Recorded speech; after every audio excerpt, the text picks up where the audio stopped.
Volkswagen is one of the few, very, very few legacy automakers who have a very good chance of surviving the next decade of disruption. Many legacy automakers will go bankrupt or be completely restructured or bought out by Chinese car companies or simply bailed out by their own governments, but they'll re-emerge as a shell of themselves. Volkswagen, on the other hand, is putting itself in place to potentially survive this disruption, and not only survive, but maybe even thrive. Hello, my friends, and welcome to the Electric Viking. My name is Sam Evans. I'm coming to you from Melbourne, Australia. Welcome to all the new subscribers. Great to have you. Welcome back, everyone else. Now, it's another amazing day on planet Earth, and Volkswagen has just decided to build a $2.2 billion factory near another factory, which, by the way, used to make internal combustion engine vehicles, and now makes EVs. The idea, though, for this new factory is that, they need to change big time. They need to change and make production about 3 times more efficient, which is not easy. And that is to catch up with their local competition. Herbert Diess, the CEO, says, is Tesla. Now, Volkswagen confirmed this week it will construct a new $2.2 billion factory in Wolfsburg, which is home to its largest factory, to manufacture future electric cars. Steve Hanley says for Clean Technica that those vehicles will be built on the company's new SSP platform developed as part of its so-called Trinity program. I'm guessing someone at Volkswagen's been watching The Matrix. Anyway, the decision reflects a behind-the-scenes power struggle between Volkswagen Group CEO Herbert Diess, who favoured a location far removed from Wolfsburg, and Rolf Brandstatter, CEO of the Volkswagen brand, who favoured the Wolfsburg location. I honestly think that this kind of power struggle between these two is not good for the company. Volkswagen just needs to embrace Herbert Diess as their CEO. He's the one pushing for the good of the company. He's pushing for the company to succeed. I don't think for him it's about power. I think it's about the company doing the most successful things it can for the future now. And even though those decisions are difficult for now, and clearly they're so difficult that the company wants to fire him, they're still what's in the company's best long-term interest. But anyway, last year at this time, Diess held both positions before the Volkswagen Board of Supervisors peeled the Volkswagen Group away from Diess and awarded it to Brandstatter, basically cutting Herbert Diess off at the knees. Later in 2021, the power struggle over the new factory landed Diess in hot water and nearly cost him his job. It wasn't just the power struggle, though, over the new factory that nearly cost him his job. It was the fact that he's basically saying to Volkswagen, we need to change massively in so many different ways. And human beings don't like change. They're afraid of change. They're afraid of losing their jobs. They're afraid of losing the status quo. They're afraid of change is difficult. It's challenging. And Herbert Diess is saying, we have to change big time. And the company's saying, we don't want to do that. Anyway, this ended up with the new factory being decided for Wolfsburg. And this is seen as a move to placate the company's Works Council, or basically the union, which took umbrage at Diess's assertions that the conversion to manufacturing EVs could cost 30,000 production jobs. Now, the German, basically the unions, have said that moving to EVs could cost Germany literally 250,000 jobs. And some of them put the figures at 500,000. Now, basically Germany is saying our future is not EVs, if that's what they believe, because they're saying we're going to lose manufacturing, we're going to lose market share, therefore we're going to lose jobs. Rather than having the opposite viewpoint and saying we're going to gain market share from Toyota, from Japan, who are obviously not ready for EVs at all, and in fact not embracing them, rather than saying, hey, what an opportunity this is, we can make more EVs here, they're saying, oh, no, look at all the jobs we're going to lose. So to me, that's not a good way to approach it. To me, the right way to approach this is to say, hey, this is an opportunity. How can we get more market share? How can we get more jobs? How can we train more of our workforce to take advantage of this opportunity? Not be scared of the future, embrace the future. This is what Volkswagen said. We are thus strengthening and sustaining the competitiveness of the main plant and giving the workforce a robust long-term perspective, said Brandstatter, according to a report by Electriv. We are setting benchmarks in the automotive industry with Trinity and the new factory and turning Wolfsburg into the global lighthouse for its cutting edge and efficient vehicle production. Well, that's really the opposite of what Herbert Diess said that factory is doing right now. He's saying it's not efficient. It takes 3 times longer for Volkswagen at Wolfsburg to build an EV than it does for Tesla, and that needs to change. And Branstad is really saying the opposite to Herbert Diess, which is a little bit of a concern. Daniela Cavallo, head of the Works Council, also sees a historic setting of the course for Wolfsburg. She was one of Diess's most severe critics last fall. Branstad has always been seen as more friendly to workers than Diess. Thomas Ulbricht, the board member responsible for development, said in a separate memo that the new factory will be able to build a new car in 10 hours. So it's going to be 3 times faster apparently, which is great news.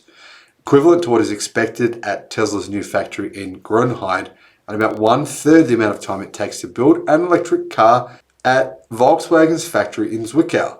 The key going forward, the company says, is fewer variants, fewer components, more automation, leaner production lines, and new logistics concepts.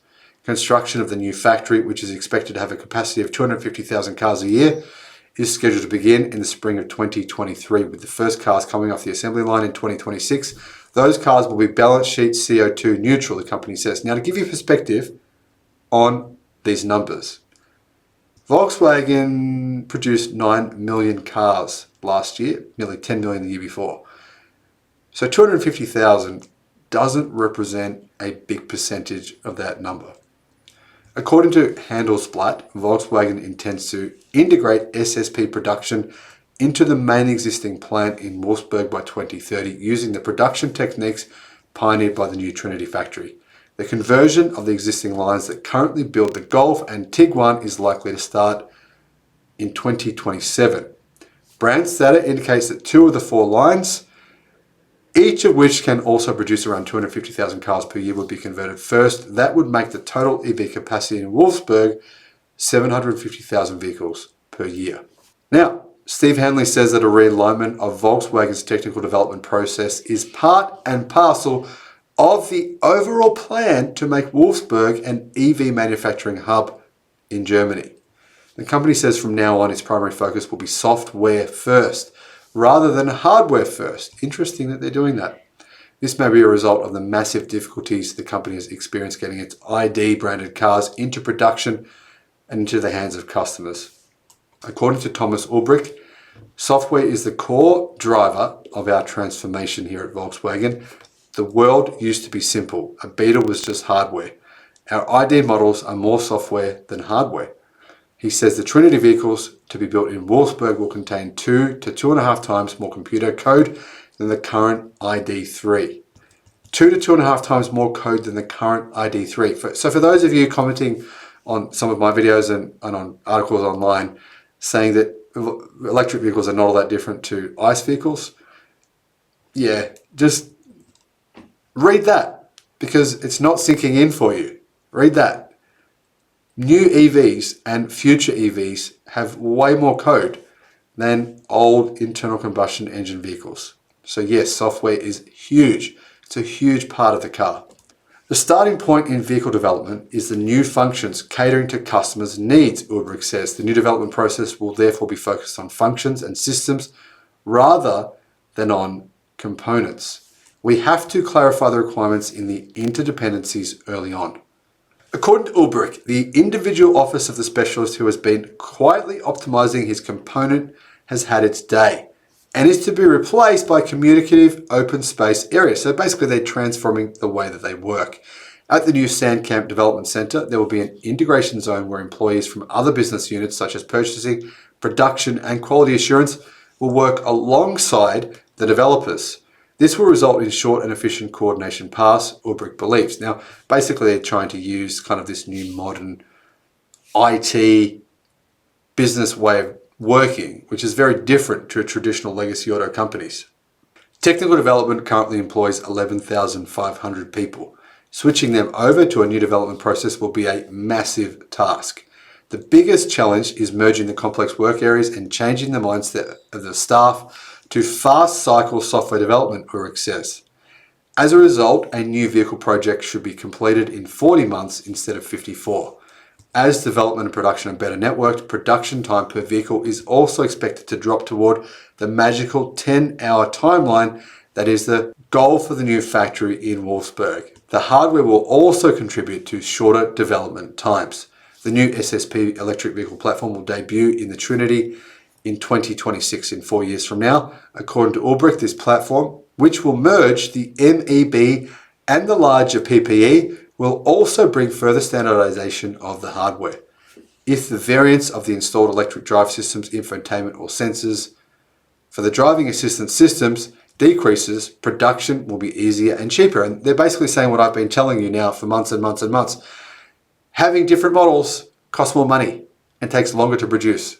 That's what he just said right there, coming from Volkswagen themselves. So I've been saying this in video after video after video. You don't need 70 models. You don't need 35 models.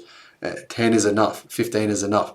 And he's basically confirming, yeah, that it does cost more to have all those different models. So it's kind of nice to hear him saying what I've been saying. He says the variance for manufacturing and suppliers may well be very low.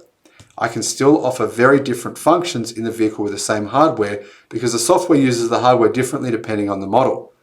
And I can still change that afterwards by update. According to Ulrich, the SSP, like the MEB platform, will be open to third-party customers. While a Passat-sized sedan is coming as part of the Trinity initiative, Ulbrich is not yet willing to commit to how small an entry-level SSP model would be. He says in the long term, we want to offer a similar range to the MQB. However, I can't say today whether that will be a vehicle like the MQB AO. Cars have been getting bigger and bigger in recent years. So the question is, how long can that trend actually continue? Ulbrich also says that bidirectional charging will come with software version 3.1, which will supersede the 3.0 software being used in present Volkswagen electric cars. With that, the vehicle can do it. From then on, it depends on the infrastructure. We at Volkswagen are committed to this future field. We are also aware that when we go to market with the vehicle, we will have to do pioneering work in the further process in the overall system, right through to legislation. And you thought building electric cars was easy. No, it's not. Here is Legacy Auto telling you it's quite challenging. Now, there's a comment on a Clean Technic article responding, saying, so 8 years and then only 750,000 cars per year. This article is depressing. Tesla is adding capacity at the rate of 1 to 2 million vehicles per year, starting right now. And Volkswagen is talking about something that might build a car in 2026 and might hit 750,000 million cars by 2030. Seems Tesla has a significant edge here. Well, yeah, I see your point, but this isn't the only factory that Volkswagen are working on. This is just part of the overall Volkswagen picture. There is other factories and other work being done for Volkswagen in addition to this one. And I'll share with you soon a video talking about everything Volkswagen is doing, from their battery factories to their battery investments to their joint ventures over the next decade, and what they plan to achieve by 2030 and how exactly they're going to go about achieving it.